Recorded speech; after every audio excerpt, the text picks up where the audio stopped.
Captain Marvel को release हुए अब 2 हफ्तों से ज़्यादा हो चुके हैं और मुझे पूरी उम्मीद है कि अब तक आप लोगों ने ये मूवी देख ली होगी। तो अब जैसा कि मूवी देखने के बाद आप लोगों के दिल में बहुत सारे सवाल आ रहे होंगे कैप्टन मार्वल से रिलेटेड, और आप लोगों ने कम्युनिटी टैब में बहुत सारे क्वेश्चंस पोस्ट भी करे थे, जिसमें से मैंने कुछ चूज़ भी करे हैं और आज हम उसी के ऊपर डिस्कशन करने वाले हैं। So guys, this is Speed tiger और आज की इस वीडियो में हम करेंगे top 10 questions after captain Marvel. So guys, अगर आपने ये मूवी अभी तक नहीं देखी है तो इस वीडियो के अंदर काफ़ी ज़्यादा स्पॉयलर्स हो सकते हैं, क्योंकि हम इसके अंदर पूरी ओवरऑल कैप्टन मार्वल की स्टोरी डिस्कस करने वाले हैं। सो गाइस, चलिए इस वीडियो को स्टार्ट करते हैं।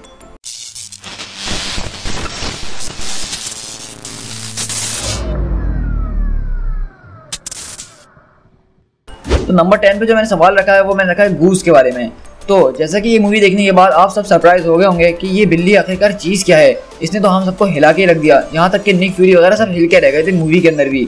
तो ये एक बेसिकली कैट नहीं बल्कि ये एक एलियन स्पीसीज है जिसका नाम फ्लार्किन है, और इसके अंदर आपने देखा होगा जैसा कि कितना ज़्यादा पोटेंशियल है और ये कितनी ज़्यादा पावरफुल है। इसके मुंह की जगह टेंटिकल्स होते हैं और बेसिकली इसके मुंह के अंदर जो है एक पॉकेट डायमेंशन बना हुआ होता है पूरा, तभी वो जो चीज़ें खा रही होती है वो एकदम गायब हो जाती हैं, वरना इतनी सी बिल्ली के पेट में इतनी सारी चीज़ें जाएंगी तो कहाँ जाएंगी।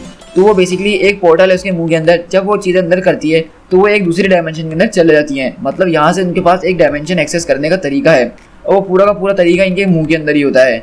तो ये बेसिकली बहुत ज़्यादा पावरफुल कैरेक्टर है जिसको हमने देखा था इस मूवी के अंदर, लेकिन हमने कुछ ज़्यादा देखा नहीं। और सब लोग ये सवाल कर रहे हैं क्या ये एंड गेम के अंदर होगी, और अगर ये इतने टाइम से निक फ्यूरी के पास थी तो निक फ्यूरी ने इसको अभी तक दिखाया क्यों नहीं, इस्तेमाल क्यों नहीं किया।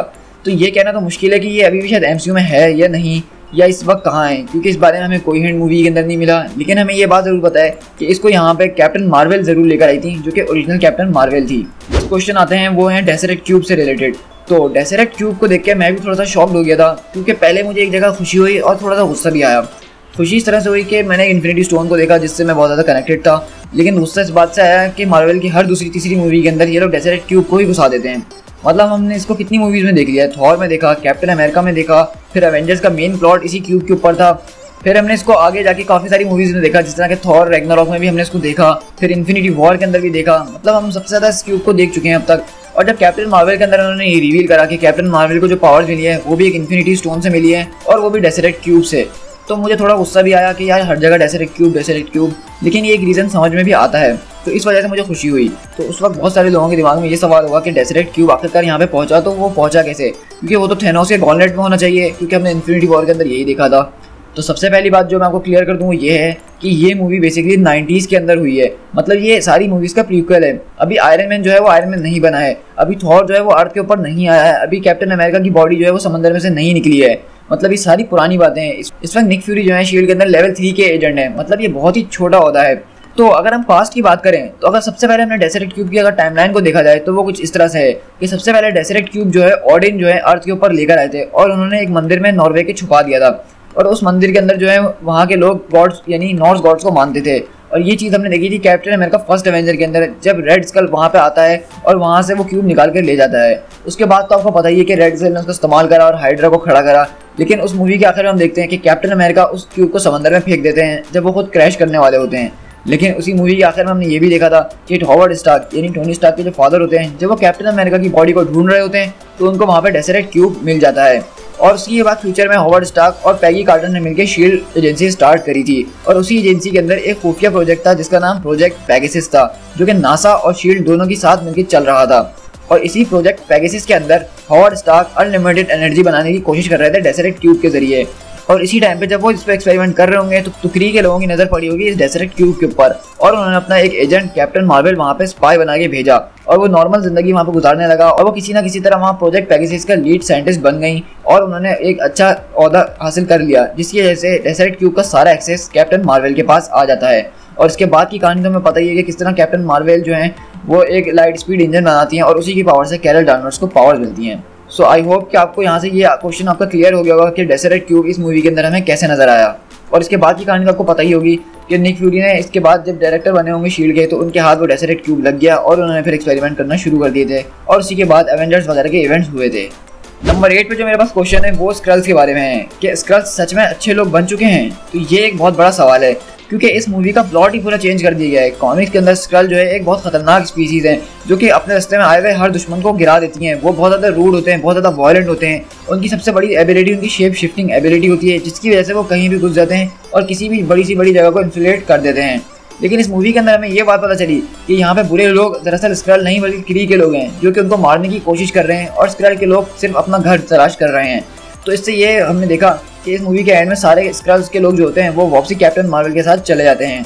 तो इससे बहुत सारे लोगों के दिल में सवाल ये आ रहा है कि बाकी में एमसीयू के स्क्रल्स इतने अच्छे हैं, मतलब हम सब एक्सपेक्ट कर रहे थे कि एक सीक्रेट इन्वेजन की स्टोरी लाइन हमें मिलने वाली है। वो एक बहुत ही ज़्यादा ज़बरदस्त स्टोरी लाइन है सीक्रेट इन्वेजन की, जिसके अंदर हम देखते हैं कि सारे स्क्रल्स के लोग जो हैं सुपर हीरोज़ के रूप में होते हैं और पता नहीं कितने साल से वो अर्थ के ऊपर रह रहे होते हैं।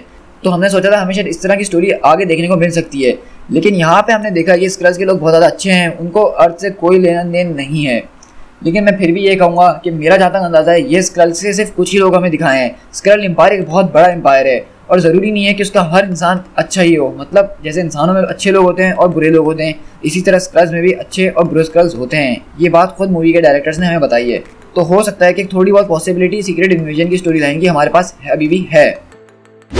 क्वेश्चन है वो कैप्टन मार्वल के रिलेटेड है, क्योंकि आप सबको पता होगा कि कॉमिक्स के अंदर कैप्टन मार्वल एक मेल कैरेक्टर है और मूवीज़ के अंदर उसको एक फीमेल कर दिया। इसी वजह से सबसे ज़्यादा कन्फ्यूजन पैदा हुई थी, क्योंकि हमने कभी एक्सपेक्ट नहीं करा था कि वो जो लेडी होगी जिसको हम सब सुप्रीम इंटेलिजेंस समझ रहे थे बेसिकली, वही कैप्टन मार्वल होगी।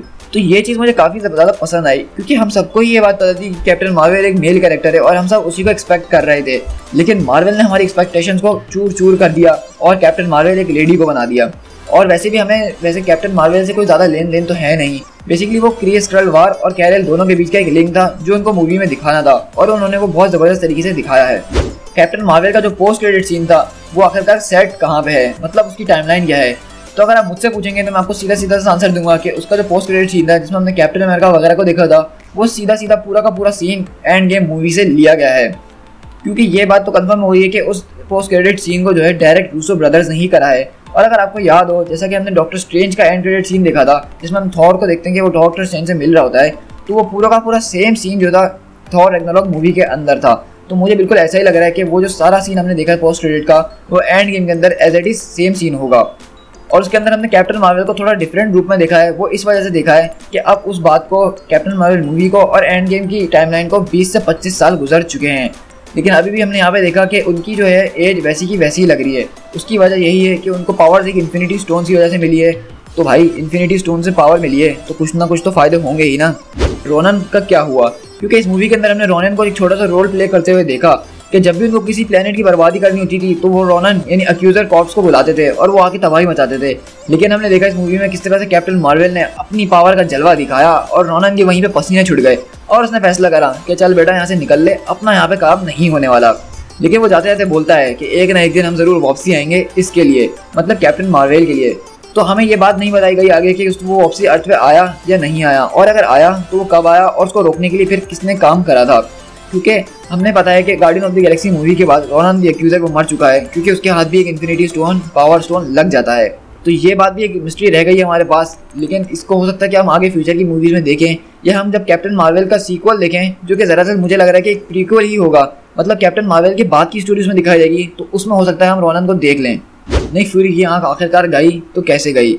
निक फ्यूरी की आँख के बारे में हमने सबसे पहला जिक्र जो सुना था वो कैप्टन अमेरिका विंटर सोल्जर के अंदर सुना था, जब वो कैप्टन से बात कर रहे होते हैं और बताते हैं कि मैंने पिछली बार जब किसी पे भरोसा करा तो मुझे अपनी आँख खोनी पड़ी थी। उसके बाद से सारे फैंस ये सोचने में लग गए थे आखिरकार पास्ट में ऐसा क्या हुआ था कि निक फ्यूरी ने किसी पे भरोसा करा और उनकी अपनी आँख खो गई।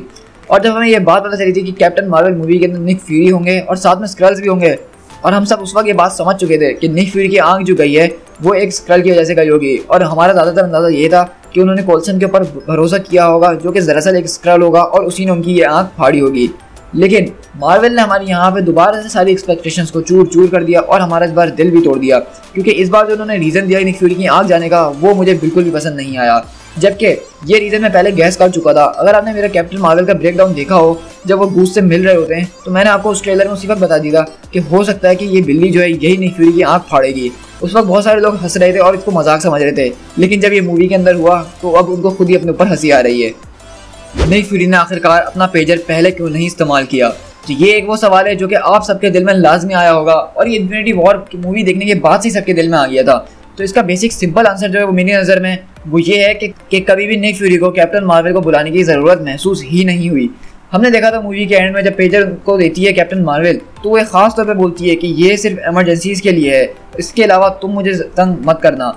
और मैं किसी भी प्लेनेट पे हूँ, मैं तुम्हारा जवाब देने के लिए हमेशा हाजिर होंगी। और निक फ्यूरी बोलते हैं कि हाँ बिल्कुल मैं समझ गया, ये सिर्फ इमरजेंसीज के लिए ही है। और हमें पता है जब कैप्टन मार्वल अपने उस मिशन पे चले जाती हैं तो निक फ्यूरी शील्ड के अंदर एक थोड़ी ऊपर वाली पोस्ट पे आ जाते हैं, मतलब उनका लेवल अप हो जाता है। तो हम देखते हैं कि वो ये सोच रहे होते हैं निक कोल्सन के साथ बैठ के कि अब हमें कुछ ना कुछ करना होगा। इस बार तो कैरल ने हमारी जान बचा ली एलियन इन्वेजन से, लेकिन अगली बार वो यहाँ पे नहीं होगी। और तभी हम देखते हैं कि उनके दिमाग में आइडिया आता है एवेंजर्स इनिशिएटिव का। तो बेसिकली निक फ्यूरी को पता था कि अब इस तरह से दोबारा कोई ना कोई एलियन अटैक अर्थ के ऊपर होगा, और तभी उन्होंने एवेंजर्स इनिशिएटिव का प्रोजेक्ट डाल दिया और उन्होंने इस तरह के इंडिविजुअल्स को ढूंढना स्टार्ट कर दिया, जिस तरह के Bruce Banner, Tony Stark, Thor, Captain America और बहुत सारे। और अभी तक हमें ये नहीं पता कि इतने सालों के बीच में निक फ्यूरी ने और कितने सुपर हीरोज को ढूंढ लिया हो और वो हमें एंड गेम के अंदर नजर आए। तो बेसिकली उन्होंने कैप्टन मार्वल को इसीलिए नहीं बुलाया था क्योंकि उन्होंने एवेंजर्स की टीम बना ली थी, और एलियन इन्वेजन यानी चितौरी एलियन इन्वेजन को रोकने के बाद एवेंजर्स काफ़ी ज़्यादा फेमस हो गए थे और निक फ्यूरी का उन पर पूरा भरोसा हो चुका था कि अब अर्थ के ऊपर कोई बहुत बड़े से बड़ा खतरा भी आ जाए तो उसको एवेंजर्स मिलकर रोक लेंगे। और एज ऑफ अल्ट्रॉन का जब खतरा आया तो तब भी बिल्कुल ऐसा ही हुआ, तब भी कैप्टन मार्वल को नहीं बुलाया निक फ्यूरी ने इसी वजह से। लेकिन अब जब उन्होंने देखा कि पूरी दुनिया से पॉपुलेशन खत्म हो रही है और हमारे हीरोज का कुछ पता ही नहीं है, कैप्टन अमेरिका, आयरन मैन दोनों एक दूसरे से लड़ झगड़ के बैठे हुए हैं, तो तब निक फ्यूरी को ये एहसास हो गया कि अब जो है ये बात एवेंजर्स के हाथ से निकल चुकी है और अब मुझे अपना हुक्म का इस्तेमाल करना होगा। और तभी वो कैप्टन मार्वल को उस पेजर से कॉल करके बुलाते हैं। आखिरकार यॉन रॉक का क्या हुआ? तो ये एक बहुत ज़्यादा इंटरेस्टिंग सवाल है। और बेसिकली हमने देखा इस मूवी के अंदर कि जिसको हम कैप्टन मार्वल समझ रहे थे, जो कि जूड लॉ का कैरेक्टर था, वही बेसिकली इस मूवी का विलन यॉन रॉक निकलता है, जो कि कॉमिक बुक में भी इन्हीं का विलन ही है। लेकिन हमने मूवी के आखिर में देखा कि कैरल जो है यॉन रॉक को मारती नहीं है, बल्कि वो उसको वापसी क्री के प्लेनेट हाला पे भेज देती है और बोलती है कि तुम मेरा वहाँ पे ये मैसेज डिलीवर कर देना कि मैं वहाँ पे वापसी आ रही हूँ, और सुप्रीम इंटेलिजेंस को बता देना कि मैं जब वहाँ पे आऊँगी तो मैं सब कुछ ख़त्म कर दूँगी। और यॉन रॉक कहता है कि तुम ये नहीं कर पाओगी, लेकिन कैप्टन मार्वल उसको वहाँ से भेज देती है। तो इसके बाद यॉन रॉक का क्या हुआ? क्या कैप्टन मार्वल वाकई में हाला प्लेनेट पे दोबारा गई होंगी या नहीं गई, इसका हमें कुछ भी अंदाज़ा नहीं है। लेकिन मेरा जहाँ तक अंदाज़ा है कि जब उन्होंने स्क्रल्स को उनके ठिकाने पे पहुँचा दिया होगा तो वो कम से कम एक मुलाकात करने के लिए क्री के प्लेनेट हाला पे तो गई ही होंगी ताकि वो सुप्रीम इंटेलिजेंस से मिल सकें। और मुझे लगता है कि ये सारी बातें भी हम कैप्टन मार्वल के सीक्वल में देखने वाले हैं, क्योंकि मुझे बिल्कुल ऐसी फीलिंग आ रही है कि कैप्टन मार्वल का जो पार्ट 2 होगा वो भी एक प्रीक्वल होगा। उसमें हम कैप्टन मार्वल के बाद की स्टोरी देखेंगे कि वो इतने टाइम जब अर्थ से बाहर थी तो उन्होंने किया तो क्या किया। और हमारा आखिरी सवाल भी यही है कि कैप्टन मार्वल इतने टाइम से स्पेस के अंदर कर रही थी तो क्या कर रही थी। तो ये सवाल बहुत ज़्यादा इंपॉर्टेंट सवाल है, क्योंकि इतना टाइम गुजर चुका है 20-25 साल, और कैरल डानवर्स अपने प्लेनेट यानी अर्थ के ऊपर ही वापसी लौट के नहीं आई और अपने दोस्तों वगैरह को सब भूल गए। ऐसा कैसे हो सकता है? तो हमें ये बात नहीं पता है कि वो पूरे के पूरे 20 साल में आए हैं या नहीं। हो सकता है कि वो कभी निक फ्यूरी से ऐसी मिलने के लिए आ गई हो और हमें वो बात मूवी में ना रिवील करी हो सकता है कि कोई और छोटी मोटी मुसीबत आई हो और निक फ्यूरी ने उनको बुलाया हो, लेकिन ये एक बहुत बड़ा टॉप सीक्रेट हो और ये इसके बारे में किसी को बात पता ना हो। तो अगर हम अंदाज़ा लगाएं कि 20-25 साल से वो कहाँ थी, तो आखिर में हमने देखा मूवी के उनका मिशन था कि वो स्क्रल्स को एक सेफ प्लेनेट पे पहुंचा दें और उन लोगों की स्पीसीज़ को एक नया घर दे दें। तो मेरे हिसाब से कैप्टन मार्वल जितनी पावरफुल है और उनके पास जितनी स्पीड थी, उनको इस काम में 1-2 साल से ज़्यादा तो लगने नहीं चाहिए थे। और अगर उसके बाद अगर वो अपने दूसरे वादे की तरफ जाएँ, जो कि उन्होंने बोला था कि मैं क्री के प्लेनेट हाला पे जाऊँगी और ये सारी जंग ख़त्म कर दूँगी, तो अगर वो वहाँ पर गई भी हों तो मुझे नहीं लगता कि उनको इस जंग ख़त्म करने में 4 से 5 साल और लग गए होंगे। तो मतलब यहाँ पे हमारे पास बेसिकली 10 साल का गैप आ जाता है, लेकिन उसके बाद भी 15 साल और बचते हैं। तो उन 15 साल में कैप्टन मार्वल ने किया तो क्या किया? हो सकता है कि वो एक इंटरगैलेक्टिक फोर्स का हिस्सा बन गई हो और वो इस तरह के बड़े बड़े खतरे पे नजर रखती हूँ जो कि गैलेक्सी के अंदर हो रहे हों। लेकिन अगर ऐसी बात भी है तो थैनोस का इतना बड़ा खतरा उनको क्यों नहीं पता चला? जब रोनन द एक्यूजर ने पावर स्टोन इस्तेमाल करा तो उनको ये बात क्यों नहीं पता चली? जब ईगो नाम का सेलेस्टियल इस पूरी दुनिया के ऊपर अपना राज करना चाह रहा था तो तब उनको ये बात क्यों नहीं पता चली? तो ये वो सवाल है जो हमारे सामने आके खड़े हो जाते हैं, और इनका क्या जवाब हो सकता है ये सिर्फ आपकी एक्सपेक्टेशंस और आपकी सोच के ऊपर है। मतलब आपकी सोच जितनी ज़्यादा वाइड हो जाएगी, आपके पास उतनी ज़्यादा थ्योरीज आती रहेंगी। तो इसका कोई अप्रोप्रिएट जवाब नहीं है। हो सकता है इस बात को एंड गेम के अंदर बताया जाए, जब वो लोग पूछें कि तुम इतने टाइम से कहाँ पे थी, तो वो इस बात का जवाब ज़रूर देंगी। सो गाइज, ये थे हमारे टॉप 10 क्वेश्चंस जो कि कैप्टन मार्वल मूवी की देखने के बाद आपके दिल में आए होंगे। सो गाइज, आई होप कि आपके दिल में जो सवाल थे वो मैंने यहाँ पे डिस्कस किए होंगे और आपको उनका अच्छा तरीके से जवाब भी मिल गया होगा। सो गाइज, इस वीडियो को जल्दी से लाइक करिए, कमेंट करके बताइएगा कि आपको ये मूवी कैसी लगी थी और आपने जो सवाल पूछे थे क्या आपके सवाल क्लियर हो गए हैं। सो गाइज, इस वीडियो को जाते जाते शेयर करिएगा, और अगर आप मेरे चैनल पे फर्स्ट टाइम आए हैं तो प्लीज़ मेरे चैनल को सब्सक्राइब कीजिएगा इस तरह का और ऑसम कंटेंट मेरे चैनल पे देखने के लिए।